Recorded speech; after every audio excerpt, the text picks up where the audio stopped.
Jimmy crept to and fro within the confines of the playpen, picking up a toy here and mouthing it for a few minutes before dropping it and moving on to a new toy. Andrew was a bit surprised that he was enjoying the experience too.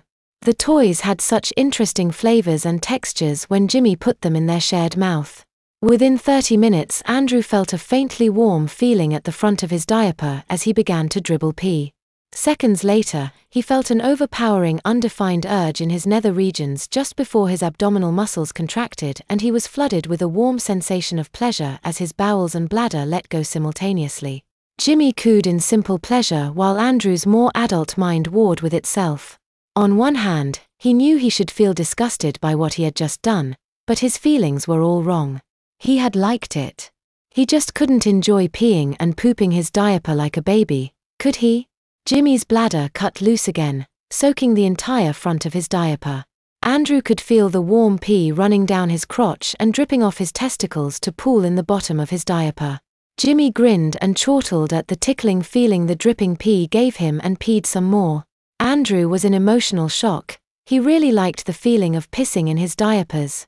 Jimmy espied a rattle in the corner of the playpen and made a beeline for the colorful toy. Andrew felt the warm, soggy diaper squish between his legs with every movement of his knees, enjoying every minute of it. When Jimmy reached the rattle and took it in his hand before plopping himself down in his wet, poopy diaper, Andrew liked that too.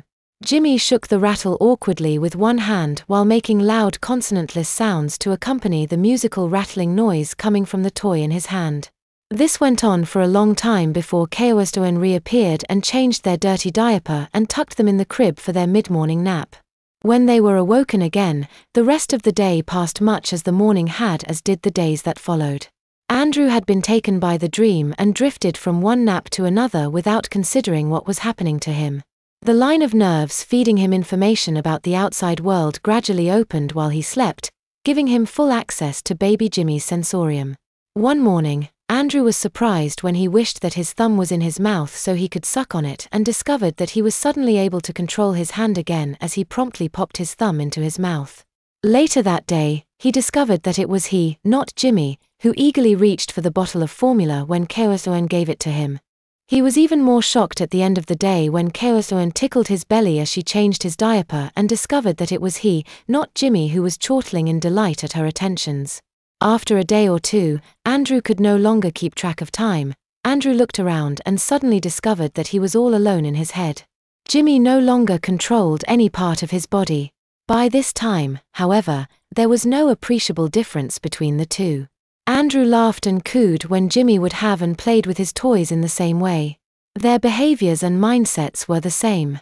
They were identical. Andrew had been assimilated. Only Andrew's memories of having lived a life before his transformation set him apart from any other infant.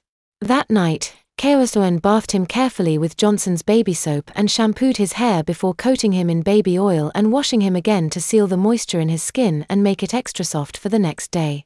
When she was done, she took him out of the tub and carefully dried him before giving him a long sensuous massage with baby lotion. Then she powdered and diapered him in a heavily perfumed overnight diaper and lay him down in his crib to sleep.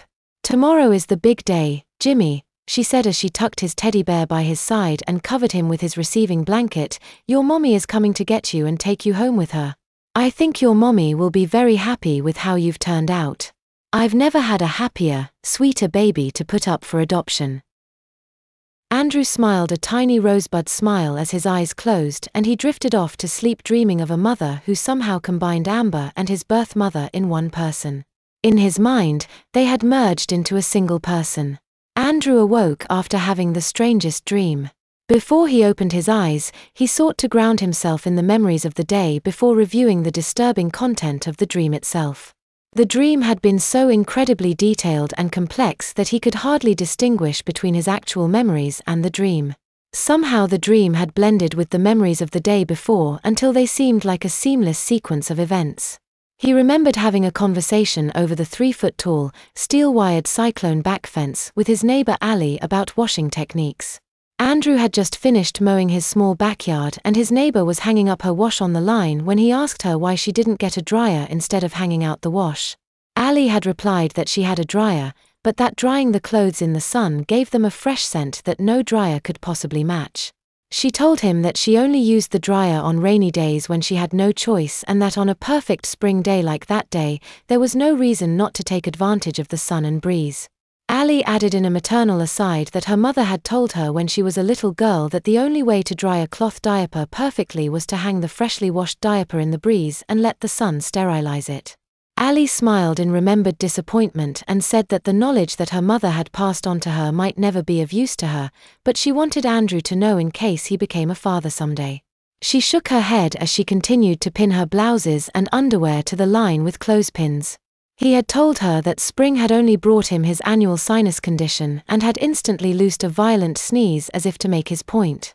Upon hearing Andrew's loud nasal eruption, Ali stopped what she was doing and had come over to the fence to suggest to him in a maternal way that perhaps if he took a nice hot bath maybe the steam would open his sinuses so that he'd feel better. Andrew had agreed to take her advice, telling her he was planning to take a nice long bath that night. Andrew really liked his neighbor and was very attracted to her slim build that her tight-fitting jeans displayed so well. Her ample bosom was contained neatly within the white ruffled blouse that she wore that morning, giving him a slight tingle of sexual titillation as he watched them bob up and down in response to her bending and straightening as she hung the clothes on the line. He remembered wishing that she was closer to his age so he could ask her out, but the gulf of 5 years made him feel like she was more his mother than a possible girlfriend. Rather than run the risk of embarrassing himself by asking her out, he had long ago decided to have her his confidante rather than his girlfriend.